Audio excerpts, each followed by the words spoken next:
nanya. Mantu tuh sini. Oh. Nah, ini anak Ini bapak. menantu. Yang menantu yang mana? Yang perempuan. Menantu ini. Ini anaknya. Anak gede. Wajahnya hampir sama sih kayak adik kakak. Sini dong. Sini. Ya, boleh panggung nggak? Sini. Enggak. Kalau saya sih penggemar anak-anak. Enggak ada. Sini. Wah. Sini. Orang Majalah kasih sipit wajahnya. Iya. Keluarga ya. Terus Ya, cucunya itu ibu udah punya berapa? Ponakan. Majalengka ini. Orang Ketua Karang Majalengka. Taruna. Ketua Karang Taruna di situ. Di Kawung Hilir. Kawung Hilir. Kawung Hilir. Bangga calik-calik. Aduh. Aduh. Kurang Majalengka ieu teh incuna bukuwu. Bukuwu ya. Punya 3. Buka tilunya incunanya. Bukuwu teh. Nah, padahal Kang Dedi teh terkenal Judin. Mana Pak Jajar. Jadi Pak Jajar itu desa di Majalengka yang dulu pernah saya kunjungi, yang punya sumber mata air bagus. Oh, iya. Gitu, mata air bagus. Kemarin mantan kuwunya itu hajatan. Hebat. Majalengka ya, Bapak? Sering banget. Mampir ya, Pak ya? Mangga. Kemarin tuh yang ada kuwu tuh bikin posting di di TikTok. Wah, Pak Kang Dedi jangan ke sini, sama saya dikerjain. Saya ke situ diem-diem. Akhirnya nemuilah ibu-ibu yang tangannya stroke. Nah, saya posting lagi loh, jangan nantangin saya, urusin rakyat dulu. Saya tunggu kan, akhirnya dianterin ke saya. Ketika dianterin, kemarin kebetulan saya tuh ini Bu, memang mungkin keahlian ya. Saya tuh punya teman namanya Haris. Haris punya keahlian mengobati stroke dan saraf. Iya. Nah, kemarin tuh yang di Majalengka itu cuma 4 hari. Asalnya tangannya begini, sekarang udah bisa lurus. Alhamdulillah. Teman saya itu udah stroke, udah parah banget, udah lumpuh, udah bisa jalan. Udah banyak. Tapi kalau ke saya selalu Kang Dedi kalau ada orang yang ketemu Kang Dedi di jalan dimanapun kirim ke tempat saya, free. Saya selalu kirim. Banyak itu. Namanya Arisnya juga. Ketika saya tanya dari mana, enggak kalau ini ilmiah kata dia kan metodologinya. Jadi dia itu ngeramu banyak rempah-rempah Sunda, kemudian dilururin ke badan. Emang panasnya luar biasa. Tapi sembuh sih enggak. Sembuh. Udah banyak yang sembuh. Saya udah beberapa kali pasien sembuh. Tapi tidak mengganggu profesi kedokteran enggak. Kayak ibu pinjemin uang tanpa bunga tidak mengganggu ini regulasi perbankan. Rencana mau ditambah apa yang 200 sudah cukup? Bagaimana keadaan nanti di lapangan, Pak? Iya. Kalau ngurang-ngurang terus nggak balik, berarti nggak usah ditambah dong. Insya Allah tidak, Pak. Masyarakat saya jujur, Pak. Oh iya, jujur. Iya. Ini muter balik. Nah, ini anak-anaknya. Kok setuju sih? Mamahnya menjelang usia santai. Jadi kuwu. Kuwu tuh repot loh. Betul. Jabatan menurut saya, jabatan yang paling berat di Indonesia itu adalah kuwu atau kepala desa. Karena apa? Karena publik nyorotnya langsung. Betul. Ya kan, kuwu beli mobil Avanza kan, besoknya udah ribut dana desa sih dipakai. Nah, tapi kalau ngomong undang-undang, kalau kuwunya seperti ibu, kayaknya seumur hidup nggak apa-apa tuh. Tapi kalau kuwunya jelek, goreng patut, 8 tahun lila teuing sia teh. Jadi ada positif negatifnya ya. Kalau kepala desa atau kuwu yang baik 9 tahun, ya nggak apa-apa seumur hidup pun. Tapi kalau kuwunya jelek banget, harus nunggu 9 tahun memang kelamaan, ya kan? Memang kelamaan. Itulah sesuatu. Jadi sesuatu itu lama atau sebentar tergantung baik atau enggaknya. Gitu ya. Mantak sia sing bener sia teh kuwu sia kepala desa sia. 8 tahun lila sia mun sia goreng nungguan anak lila aing sia teh.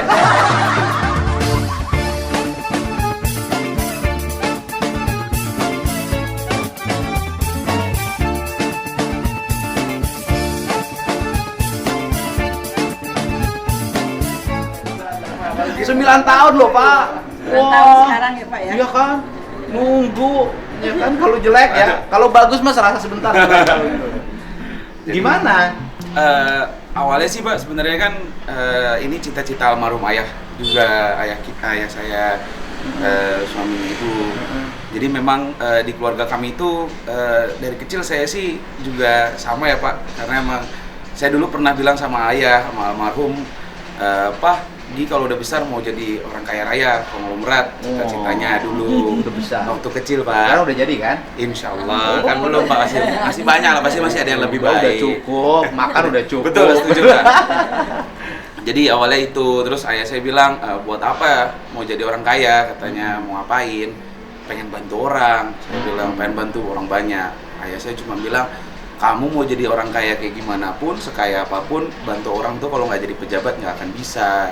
Bantu orang kalau nggak jadi pejabat, maksudnya impactfulnya nggak akan langsung. Iya, kalau kekayaan ini, jadi orang kaya raya itu untuk bantu orang. Di Indonesia ini banyak orang kaya raya yang nyusahin orang. Ya kan? Kaya dari tambang ilegal nyusahin orang, kaya dari illegal logging nyusahin orang. Orang kaya masih nyerobotin tanah hak adat nyusahin orang. Ini kurang ajar emang lo. Nah ini kaya bantu orang. Nah jadi gitu. Kalau kaya bantu orang, bantunya cuma personal. Tapi kalau kaya dia kemudian menjabat dan berniat berbakti, bantunya pakai APBN. Bisa double gitu. Klik, klik, klik, jadi itu. Jadi impactfulnya akan lebih terasa buat masyarakat. Cocok dong kalau gitu nyalon bupati. Kan harus jadi pejabat. Belum Pak, enggak Pak. Kan harus Masih banyak pekerjaan Pak. Sekarang? Masih banyak. Dokter. Saya sarjana kedokteran Pak. Iya, tapi sarjana S2. kedokteran. S2. S2 Magister Manajemen. Rumah sakit. Rumah sakitnya sudah punya kan? Alhamdulillah. Punya orang tua Pak, bukan saya yang punya. Bukan punya orang tua, ya kan? Peninggalan orang tua yang harus diurus. Iya. Kan masih punya semua. Masih diurus. Punya almarhum ayah, iya masih diurus. Ya. Tapi memang yang punya rumah sakit itu ini berdoanya bingung. Betul Pak, serba salah. Kalau ya Allah mudah-mudahan rumah sakit saya penuh, berarti doain orang sakit dong. Tapi doanya ada, ya Allah rumah sakit ini harus bisa bantu banyak orang yang susah. Ya. Itu doanya keren. Amin. Rumah sakit udah berapa kamar? Sekarang 54 bed Pak kita. 54 bed, banyak lah segitu. Cita-citanya pengen berapa ribu? Saya ngincernya bukan rumah sakitnya Pak, Apa? tapi ngincer jumlah rumah sakitnya, cabangnya insya Oh Allah. pengen cabang. Sekarang udah berapa cabang? Baru satu Pak. Di mana? Di Bekasi sendiri. Rumah sakit apa namanya? Seto Pak. Ya. Soalnya Bekasi itu kabupaten ya? Kota kita. Iya bukan. Bekasi kabupaten sama kota kemarin tuh kurang rumah sakit. Oh, Kalau jujur, iya sih Pak. Kalau kabupaten mungkin. rumah sakit pemerintah maksudnya. Oh. Kalau rumah sakit swasta udah banyak dari dulu. Sudah banyak, iya. Sudah 40 kan? lebih Pak. Jadi rumah sakitnya apa namanya? Seto Pak. Seto Hasbadi. Seto. Rumah sakit Seto Hasbadi. Seto Hasbadi Di Bekasi Utara. alamatnya Jalan Seroja Raya nomor 19.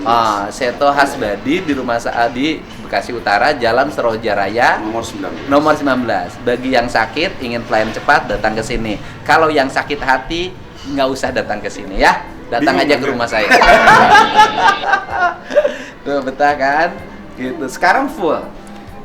Alhamdulillah bor kita sih 80-85% Pak. Kalau rumah sakit rata-rata penuh. Iya, dan memang kita market segmennya itu di BPJS, jadi 95% itu Sekarang marketnya memang ngincerin BPJS. Nah, ini kan BPJS. Jadi kalau gagasan menggratiskan pelayanan kesehatan tuh benar. Orang bilang, sekarang kan sudah gratis. Benar bahwa ada BPJS yang dibayar oleh pemerintah. BPI. Tetapi saya ini udah lebih dari 100 nanganin. Yang mandiri itu nggak pada dibayar. Ya kan? Dibayar-bayar kalau sakit. Iya. Kalau sakit yang mandiri baru bikin dulu. Dendanya baru diurus. Ya kan diurus, saya kan sering yang gitu. Nanti harus nunggu 14 hari, keburu mati deh. Iya. Nah ini problem. Nah orang Indonesia ini juga salah juga. Jadi memahami uang itu yang didapat. Betul. Ini orang Indonesia loh. Memahami uang yang didapat. Padahal manajemen uang yang terbaik itu adalah yang dikeluarkan. Jadi yang kesehatan itu investasi yang paling mahal. Tetapi paling murah biayanya. Jadi kalau jajan bakso 20.000 semangkok kebeli, mie ayam 20.000 semangkok kebeli. Tapi bayar BPJS gocap sebulan nggak kebayar. Ya. Iya betul Pak. Jadi memang kan konsepnya sebenarnya kan BPJS adalah konsep yang subsidi silang sebenarnya Pak ya. Harusnya. Mereka harusnya yang memang yang tidak sakit mensupport yang berarti yang membutuhkan lah, yang Iya. lebih membutuhkan. Walaupun saya sebagai mantan kepala daerah gitu kan memahami yang cepat itu tidak melalui program asuransi. Kalau saya, bagaimana kerjasama Pemkab dengan rumah sakit. Ya, betul.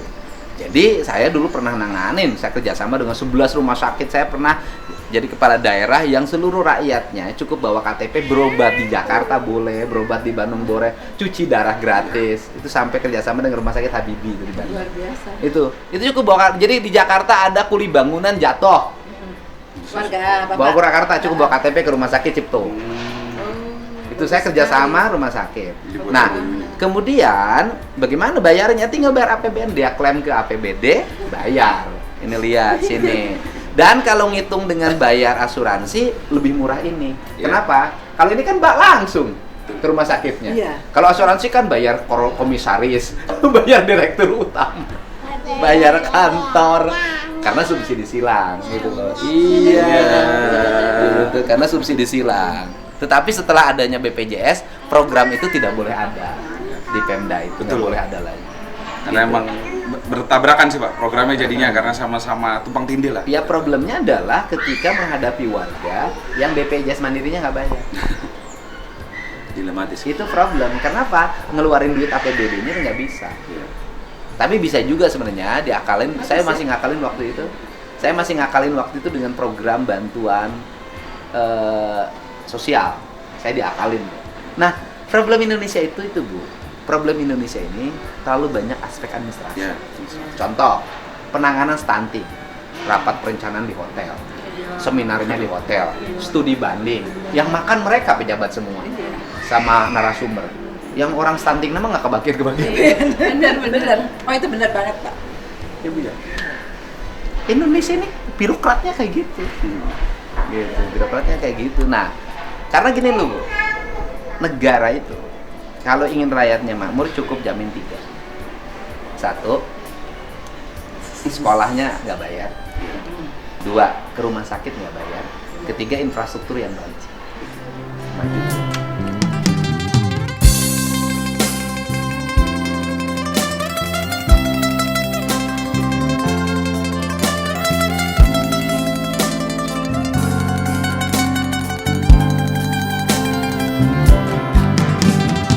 Karena masyarakat itu saya lihat jatuh miskin itu karena sakit. Iya. Karena pengobatan itu kan luar biasa biayanya. Apalagi udah cuci darah. Udah Rutin gitu, soalnya. Pak. Habis. Nah, sekarang kalau ngomong rumah sakit, mayoritas apa pasien di Indonesia atau di Bekasi Utara sakitnya karena apa? Bisa beragam, iya bisa beragam dan musim-musiman Pak. Kalau di sekitar awal tahun itu biasanya ya standar Pak, karena kita tropis pasti lebih banyak yang seperti tifoid, tipes Pak. Tipes. Ya, tipes atau enggak demam berdarah itu standar DBS. Bekasi sama. Tapi kalau udah di pertengahan sampai akhir tahun tuh bisa macam-macam Pak, bisa bronkopneumonia, bisa pneumonia, batuk yang Batuk. ya ISPA kayak gitu. Karena wilayah kita kan apalagi terakhir-terakhir ini nih Pak lagi isu yang masalah PM 2.5 yang polusi udara. Oh, polusi. Iya, kualitas udara lah. Kualitas udara di Jakarta atau Jabodetabek kan kurang. Saya tinggalnya di kampung. Saya juga pengennya gitu, Pak. Cuma nggak bisa. Buka rumah langsung sawah, buka pintu depan langsung kolam, udaranya bersih, olahraganya ngitarin sawah. Betul. Enak banget hidup ini ya. Di Bekasi walaupun banyak duit pusing, macet. Ya, bener nggak macet? Nah, Iya juga ya. Ya sama Bapak. ah, iya betul. Iya. Kalau saya termasuk orang yang merugikan rumah sakit. Karena sudah 20 tahun nggak pernah minum obat kimia. Hebat sekali. Enggak, Bu. Hebat ya Bapak jaga stamina. Iya, Karena enggak. sibuk banget. Iya, nggak pernah pilek. Terus bagaimana itu Pak? Pola hidup aja. Pola hidup. Jadi saya tuh nggak pernah kayak orang sakit kepala, migrain, susah tidur, stres apapun ya. Karena memang itu, saya pernah ini Bu, pernah. Jadi dulu saya itu pelanggan dokter internet. Iya. Waktu saya anggota DPRD, waktu itu pokoknya seminggu sekali itu pasti periksa dan pasti minum obat. Nah suatu saat saya ini sakit, panas tinggi. Nah teman saya itu ngasih spekulasi ke saya, Pak Deddy mau pilih mana dokter? Mau pilih mana? Pilih saya kasih infusan gitu loh, terus saya kasih obat. Pilih Pak Deddy minum air kelapa, kasih tahu sama dia kan, minum teh dikasih madu. Saya bilang ya udah deh coba. Udah saya dikasih minum teh madu air kelapa terus aja, suhu tangannya udah tinggi, ngomongnya udah ngaco. Dok, gua mati dok. Nggak mati, udah saya periksa kok nggak mati. Saya udah ngomong udah kemana-mana bu, udah ngaco ngomong saya. Dok, habis ngomong mati dok, enggak. Habis itu turun, tadi turun ya, turun. 4 hari selesai perawatan oleh dia. Mulai besok pada dirubah ya hidupnya. Pagi-pagi makan buah, makan nasi, terus olahraga, hindari makanan yang terlalu tinggi kadar lemaknya segala macam. Habis itu sudah, saya nggak pernah lagi. Ilmu ini. Enggak, ini keluarga dokter. Kita juga nggak mau pakai obat. Habis itu iya, habis itu olahraga, saya apalagi sekarang sangat menikmati karena saya nyawah bu. Saya nanam padi, ya makanya ngurusin orang. Saya gimana orang tidak terlibat hutang oleh mereka itu oleh saya gerakin. Saya bikin nanam jagung, nanam terus saya. Tujuan saya sih bukan produksi ya. Tujuan saya mereka kerja. Saya udah semenjak COVID sampai sekarang yang kerja di tempat saya 90 orang nggak pernah berhenti. Tiap hari. Sampai saya bikin peternakan domba, sapi agar mereka kerja. Kerja aja. Mengurangi pengangguran. Ya. Itu, nah saya tuh sekarang tuh pagi-pagi pasti kalau nggak Senin Kemis itu jalan kaki ngeliling sawah. Jadi orang lain, saya bilang sawah ini bagi saya bukan produksi, estetika. Jadi jalan 2 jam. Nanti itu kegiatan. Nanti sore kalau punya waktu lagi jalan kaki lagi. Segitu aja olahraganya. Sama Pak, saya juga di kampung begitu. Cuman kalau jalan kaki di sini kan berat ya. Saya kalau di tempat ibu jalan kaki. Ya. Kaum Hilir itu kursi. Kalau saya pagi-pagi di Kaum Hilir itu Pak, karena udaranya juga bagus. Ya udah bagus. Pagi-pagi keliling sambil keliling itu desa ke rumah-rumah warga. Ya. Dan saya termasuk orang yang saya ketika di Komisi 4 meminta Menteri KLHK untuk mengaudit lingkungan. Seluruh Indonesia. Terutama di daerah-daerah yang industri dan pertambangan. Nanti harus dianalisis aspeknya apa saja dan pemerintah harus mencari solusi. Indonesia kan nggak pernah lakukan itu. Cuek, woi. Aina TBC isukan TBC. Aina paru-paru isukan paru-paru. Menghadapi masalah yang ada besok, Pak. Nah, pertanyaan terakhir.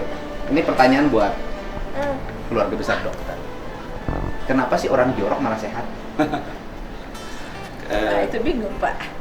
Sebenarnya Orang jorok tuh gini loh, yang disebut jorok tuh bukan jorok-jorok. Saya tuh nggak seneng orang jorok. Ini makan nggak cuci tangan. Secara teoritis sih Kok nggak pernah sakit perut? Itu yang ngangkut sampah di truk itu kan nggak pernah cuci tangan kalau makan. Kok nggak pernah sakit perut sih mereka? Oke. Secara teoritis sih sebenarnya arahnya akan imunitas, Pak. Oh, kekebalan ya? Iya, karena ya balik lagi yang tadi Bapak sampaikan bahwa setiap manusia itu punya karakteristik dan imunitas yang beda-beda pasti Pak. Gitu. Jadi mungkin keterbiasaannya karena emang sudah berulang-ulang jadilah kekebalan tubuh yang berbeda lah di setiap manusia gitu. Oh, gitu. Sama kayak orang yang suka makan sambal kan nggak semuanya Pak yang suka suka pedas. Ada yang suka pedas tahan pedas sampai misalnya 50 cabai gitu anggapannya. Ada juga yang 1 cabai aja udah pedasnya di level yang hampir sama dengan yang 50 cabai. Kayak saya kalau hujan nggak pernah pakai payung, tapi nggak pernah pilek. Yang pakai payung juga pilek. Karena angin ya kayaknya hebat ya, bukan salah airnya berarti ya Pak. Jadi tubuh itu jangan terlalu dimanjakan, nanti babarian. Ya kan? Atau babarian. Jadi biarkan dia itu beradaptasi dengan lingkungannya gitu. Yang penting Dokter yang sejati itu siapa sih dokter yang sejati? waduh. Kayaknya ayah saya, Pak. Wih, keren. ya kan? Kenapa ayahnya dokter sejati? Karena ayahnya selalu mengobati hati ibunya. Nangis. Aduh, kaget. Aduh, maaf ya, kaget. Mami. Aduh, Mami, maaf ya, rame lagi enak-enak. Kaget. Mau panggil lagi nggak? Mau lagi nggak? Ayo panggil lagi. Mau lagi orang betah. Nggak apa-apa ya deh, kaget. Kaget. Nih nanya nih. Ini kan mamahnya mimpinnya bagus banget, nggak? Cukup banget. Yang ini ya? Saya biasa ngasih Abeng. Abeng. Kan mamanya udah mimpin dengan baik, ya kan? Terus kemudian orang yang memimpin dengan baik itu kan harus mengembangkan kepemimpinannya agar dirasakan oleh banyak orang. Andai kata suatu saat, gitu kan, masyarakat menginginkan jadi anggota DPR RI atau menjadi bupati, diizinin nggak sama keluarga? Andai kata loh, masyarakat menginginkan, gitu loh. Ya namanya berbakti itu kan banyak bentuknya ya Pak. Kalau buat kami itu di keluarga kami sih, saya dari kecil diajarkan namanya beramal kan juga sama, banyak bentuknya. Senyum aja ibadah gitu Pak. Senyum aja bentuk amal. Jadi memang mudah-mudahan harapan keluarga dimanapun mama ditempatkan, mau di posisi apapun, diamanahkan apapun, bisa dijalanin sama mamanya. Yang penting mamahnya nggak berat, nggak terbebani, tetap happy, ya bisa berguna buat banyak orang sih Pak. Harapan kita keluarga sih pasti gitu, support apapun yang mama mau. Artinya nggak problem kalau dikehendaki oleh masyarakat dan tidak menjadi beban mama. Iya. Intinya itu, ya kan? Cucunya juga nggak problem kan? Enggak problem cucunya. Enggak. Oke. Udah ngantuk. Sini. Enggak tetap. Udah dibatasnya itu. Udah waktunya tidur. Iya, tadi baru tidur. Dadah. Say bye-bye. Oke, ya. Nah, ini salah satu contoh ya keluarga yang taruhlah misalnya dari sisi ekonomi menengah, dari sisi pendidikan menengah, tetapi kakinya tetap membumi. Perpindahan dari kampungnya ke Bekasi, sekolah di luar negeri, tidak merubah perilaku budayanya untuk tetap mencintai desa dan menghargai orang desa dengan tetap menyajikan apa yang mereka sukai. Karena kerusakan desa, jujur ya, kerusakan desa itu disebabkan banyak orang yang melakukan urbanisasi ke kota, pulang ke kampungnya membawa gaya kota, membawa minuman kota, membawa hiburan kota. Orang desa ngikutin, rusaklah desa. Nah, ini kita perlu nih keluarga-keluarga yang seperti ini. Dari keluarga dari Kawung Hilir, kecamatan mana? Cigasong, Kabupaten Majalengka. Ibu, ada pesan terakhir? Terima kasih banyak buat Bapak Dedi. Kang Dedi aja, jangan Bapak. Ya, buat Kang Dedi yang saya juga sangat kaget ya. Tadi pagi ada Kang Dedi telepon dan mau berkunjung ke rumah saya. Terima kasih banyak. Asalnya mau ke Majalengka.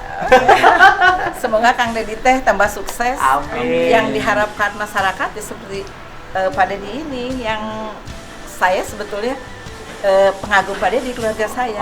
Makanya mujizat Allah banget bisa Pak Dedi ke rumah saya gitu Pak. Terima kasih banyak. Semoga Pak Dedi sehat, sukses dan tambah sukses untuk bangsa Indonesia ini. Gitu. Terima kasih ya, dimanapun kita berada, yang penting hidup ini berikan manfaat. Ya. Bukan urusan jabatannya, tapi urusan manfaat. Jadi kepala desa ternyata lebih memberikan manfaat dibanding jabatan yang lebih tinggi. Jabatan lebih tinggi kalau tidak amanah Mbak, menimbulkan kerusakan. Pokoknya kita ketemu nanti tanggal 23 Juli. 23 kan? 23 Juli berarti Minggu malam Senin. Betul. Ya kan? Ingat betul karena saya mah setiap hari ada jadwal. Tanggal 21 di sini, 22 di sini di Desa Kawung Hilir, Desa Kawung Hilir.